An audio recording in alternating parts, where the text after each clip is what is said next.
সাংবাদিকরা প্রথম কোশ্চেনটা করবেন, তারপরে floor is open. Thank you. নারী সাংবাদিক প্রথম প্রশ্ন করতে পারেন। আচ্ছা, তাহলে ফ্লোর ইজ ওপেন। আসসালামু আলাইকুম। আমার নাম মিয়া হোসেন। আমরা জানি গণমাধ্যম রাষ্ট্রের চতুর্থ স্তম্ভ হিসেবে ভূমিকা পালন করে কাজ করে থাকেন। বিগত 54 বছরে বাংলাদেশে গণমাধ্যম সেরকমভাবে প্রাতিষ্ঠানিক রূপ লাভ করেনি এবং প্রশ্নটা করেন। আমার প্রশ্ন করলে তাহলে অনেক লোক কথা বলতে পারবে। বিগত যে ফেসিবাদ তৈরি হয়েছে, গণমাধ্যম সঠিকভাবে চতুর্থ স্তম্ভে ভূমিকা পালন করতে না পারায় ফেসিবাদ তৈরি হয়েছে এবং যখন পার্লামেন্ট না থাকে তখন আমরা সেই পার্লামেন্টের যে রাষ্ট্রের তৃতীয় স্তম্ভ সেটারও আমরা ভূমিকা পালন করি, কিন্তু তার আইনগত কোনো কাঠামোতে আমরা নেই। এটা সংবিধানেও নেই, আইনেও নেই। এখন যেহেতু সংবিধান সংস্কার চলছে, সংবিধান নতুন করে অনেক কিছু ইনক্লুড হচ্ছে, সেক্ষেত্রে গণমাধ্যমকে রাষ্ট্রের চতুর্থ স্তম্ভ হিসেবে সংবিধানে অন্তর্ভুক্ত করার বিষয়ে সরকার কোনো চিন্তা ভাবনা করবে না, সংবিধানে তো আপনার মেন ইস্যুটা কি, যে ফ্রিডম অফ স্পিচ। তো আমার মনে হয় যে আমাদের সংবিধানে ফ্রিডম অফ স্পিচটা ওয়েল প্রোটেক্টেড। এটা আপনি যদি সংবিধানের বিভিন্ন ধারা দেখেন, সেখানে খুবই ভালো স্পষ্ট ভাষায় লেখা আছে। এটাই মূল ইস্যু। অত ডিটেল তো আর সংবিধানে থাকে না।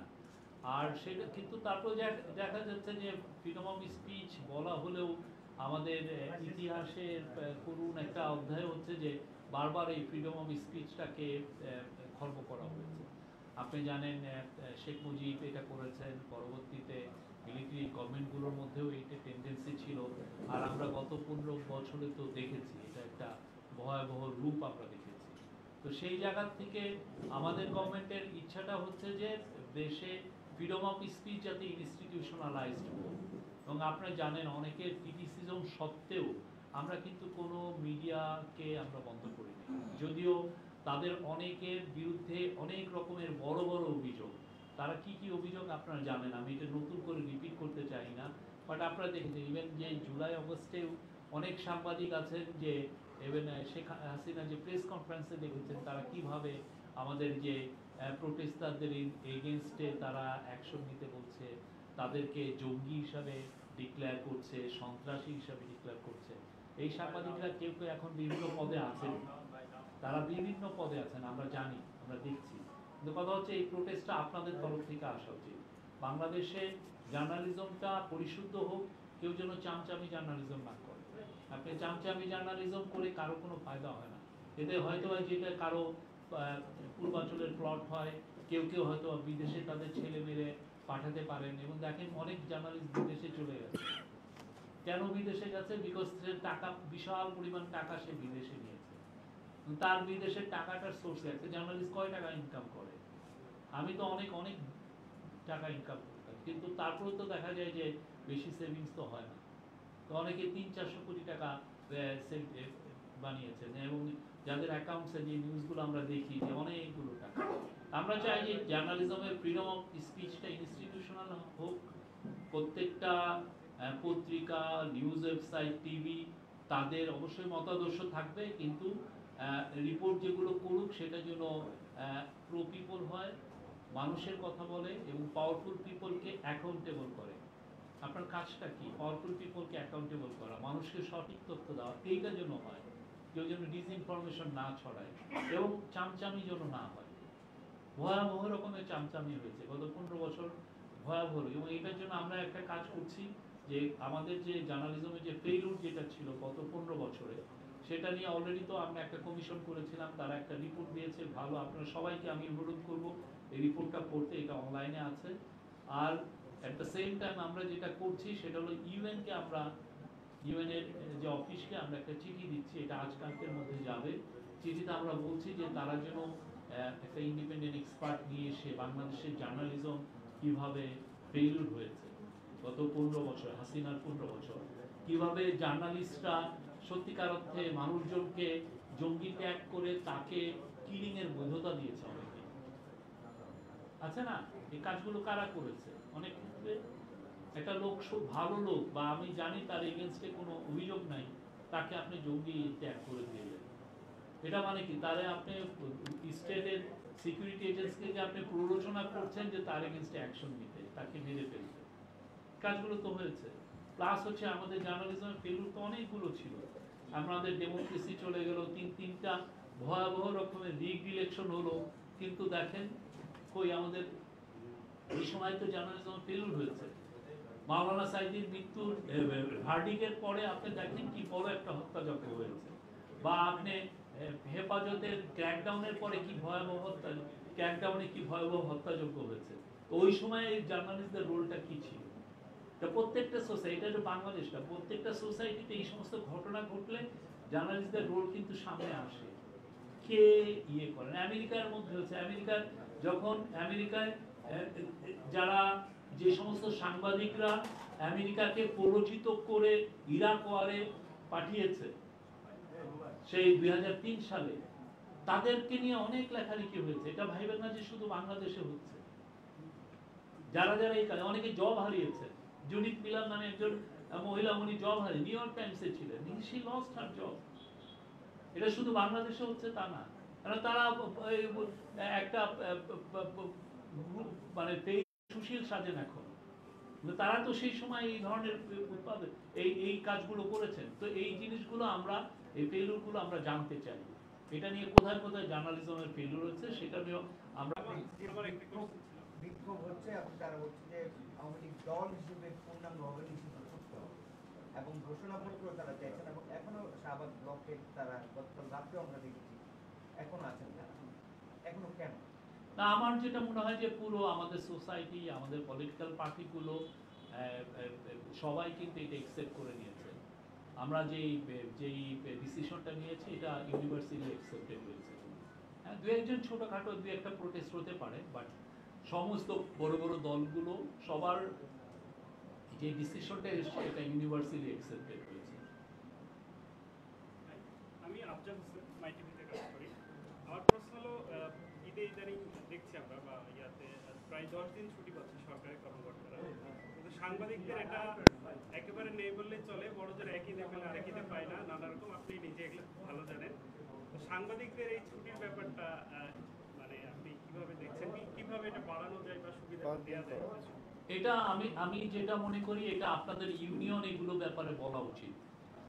সত্যিকার অর্থে এটা সবচেয়ে গভর্নমেন্টই আপনাদের হয়ে সব করে দিবে, এটার চেয়েও আমার মনে হয় ইউনিয়ন এই আওয়াজটা তোলা উচিত। কেননা এই নেগোসিয়েশনটা তো হচ্ছে ইউনিয়নের সাথে মালিকদেরকে ইউনিয়নরা বলবে যে আমরা 5 দিন ছুটি চাই বা 4 দিন ছুটি চাই, বা আমরা ছুটি চাই না, বা আমরা কাজ করব, বা ওই যে কয়দিন কাজ করব সেটার বিনিময়ে আমার এক্সট্রা বেনিফিট দিতে হবে।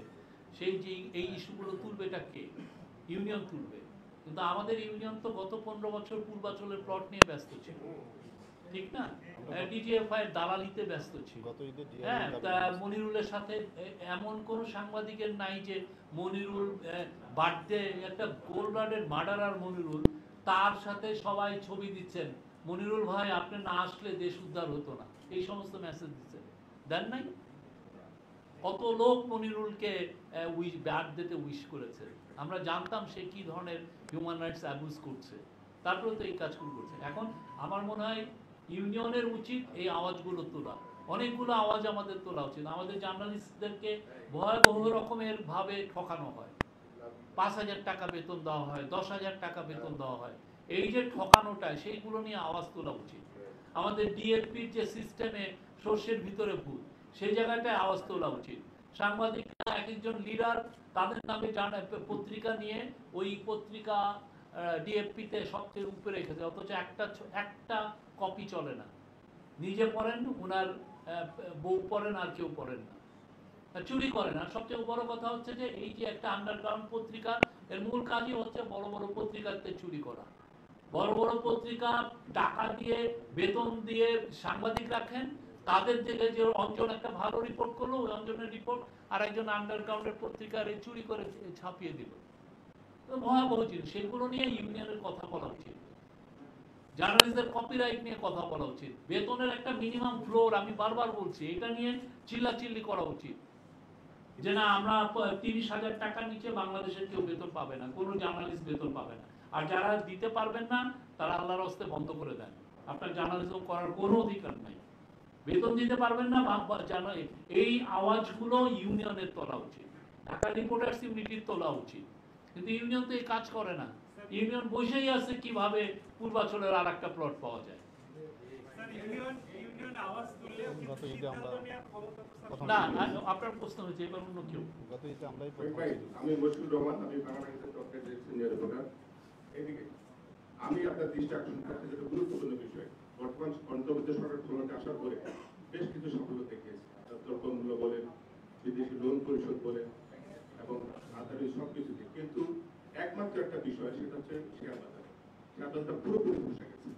আপনার এই সরকার আসার পরে 1200 পয়েন্ট সূচক হারাই গেছে, 40,000 কোটি টাকা এই যে সূচক বের হয়েছে। আপনি গতকালকে একটা মিটিং হয়েছে, আপনি ছিলেন ওই মিটিংয়ে, প্রধান উপদেষ্টা কার্যালয়ে।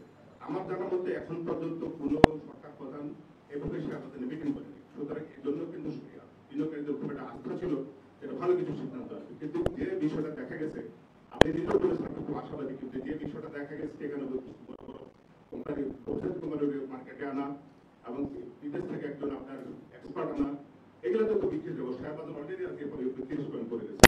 আমার প্রশ্ন হল, দয়া করে আপনি কি বলতে পারবেন, আপনি আশা মানে শুনতে পারবেন এই বাজারটা কয় ভালো? আরেকটা হচ্ছে ক্ষুদ্র বিনিয়োগকারীরা আজকে বিরোধী ধাম আন্দোলন করতেছে, তারা মিছিল করতেছে, অনশন করতেছে বর্তমান চেয়ারম্যান অবসরের জন্য। এই চেয়ারম্যান কোনো শেয়ার বাজার বুঝে না, সে একটা ব্যাংকের টাকা মেরে দিয়েছে, সে একটা উপদেষ্টা জামাই বলে এখন পর্যন্ত ক্ষমতা টিকে আছে। যে লোকটা শেয়ার বাজার বুঝে না, এই লোকটা কি সরানো হবে কিনা? দয়া করে আরেকটা হচ্ছে সেটাই যে আপনি যে বলছেন কালকে আপনি আশাবাদী, এই যে ভোজের কোম্পানি বলেন, আপনার লিফার বাজার বলেন বা বড় বড় শখ এগুলো আপনি কবে টাকা শেয়ার বাজার আনতে পারবেন বলে আপনি মনে করেন? না, আপনি যদি টাইম লাইন চান, আমি এখন এই টাইম লাইন বলতে পারবো। এগুলোর কিছু প্র্যাকটিক্যাল তো কিছু বিষয় আছে, যে ইচ্ছা করলে আপনি বলেন যে কালকে আনবো, আনা তো যায় না। হ্যাঁ, বা আমরা কালকে তো দেখেছেন যে একটা 5টা নির্দেশনা এসেছে। আমি এই 5টা নির্দেশনা নতুন করে রিপিট করতে চাই না, বাট সত্যিকার অর্থে চিফ অ্যাডভাইজার কালকে বলেছেন যে মিনিংফুল যাতে রিফর্ম হয়, শেয়ার মার্কেটে মিনিংফুল রিপোর্ট হয়, রিফর্ম হয়, এমন যেন ব্যবস্থা না হয় যে আমি এক ডাকাতকে সরিয়ে আর এক ডাকাতকে আনলাম, এবং আর এক ডাকাত এসে প্রথমে কিছু মেজার নিলেন, দেখা গেলো যে শেয়ার মার্কেট একটু ভালো হলো, সবাই খুশি হলেন, তারপরে আবার 3 মাস পরে ওই ডাকাতির কারণে আবার কিছু লোক হলেন। শেয়ার মার্কেটটা যাতে ডাকাতদের আড্ডাখানা না হয়, এটা আমাদের চিন্তা ভাবনা করতে হবে, যাতে বাংলাদেশের প্রত্যেকটা যে কোনো ইনভেস্টর যিনি শেয়ার মার্কেটে ইনভেস্ট করেছেন তাদের সবার ইন্টারেস্টটা যাতে প্রোটেক্ট হয়, যাতে ভেস্টেড ইন্টারেস্ট গ্রুপ যাতে শেয়ার মার্কেটকে ম্যানিপুলেট না করতে পারে। আপনি গত 15 বছরে কি হয়েছে, 2010 সালের যে ভয়াবহ ডাকাতি হয়েছে, এটার কোনো কি হয়েছে? কোনো ধরনের কোনো অ্যাকাউন্টেবিলিটি এসছে এটার মধ্যে? কেউ কি এটার জন্য আইনের আওতায় এসছেন? আসেন তো নাই। তো এই সময় যেটা হয়েছে যে একে সরিয়ে এক ডাকাত সরিয়ে আর এক ডাকাতকে আনা হয়েছে, দেখা যাচ্ছে যে ভিতরে তারা সবাই এক। আমরা কালকে চিফ অ্যাডভাইজারের কথা হচ্ছে যে এমন ফরেন এক্সপার্ট আনতে হবে যারা নির্মোহভাবে এই বাংলাদেশের শেয়ার মার্কেটকে একটা রিফর্মের জায়গায় নিতে পারবেন, যাতে সবাই বেনিফিটেড হয়। এটা যাতে ভেস্টেড কোনো গ্রুপের কাছে শেয়ার মার্কেটকে যাতে তাদের দ্বারা যেন এই পুরো এফার্টগুলো যেন হাইজ্যাক না হয়ে যায়।